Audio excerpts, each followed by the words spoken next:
నమస్తే, నా పేరు భోగ నాగశేషు. జనసేన పార్టీ దివ్యాంగుల జన సైనికుడిగా పనిచేస్తున్నాను. అదేవిధంగా మన ఒక కూటమి ప్రభుత్వంలో ఈ రోజు నుంచే ఇసుక ఉచితం. అంటే ఈ రాష్ట్రంలో దివ్యాంగులు ఎవరైనా సరే ఇల్లు కట్టుకునే వాళ్ళు, మరి వారి యొక్క ఇళ్ళకి సంబంధించిన ఏదైనా పని చేసుకున్నా కూడా ఉచితంగా మన ప్రభుత్వం ఇసుక ఇస్తుంది. కాబట్టి మరి మన ప్రభుత్వంలో ఇచ్చే ఇసుకను మన అందరం కూడా ఉపయోగించుకోవాలి.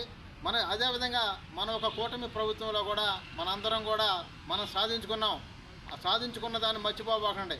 ఏంటంటే దివ్యాంగులందరూ కూడా 6,000 రూపాయల పెన్షన్ కావాలని సాధించుకున్నాం. అదేవిధంగా మరి కిడ్నీ బాధితులకు 10,000, అదేవిధంగా మరి పూర్తిగా దివ్యాంగులైన వారికి 15,000 రూపాయలు పెన్షన్ మనం సాధించుకున్నాం.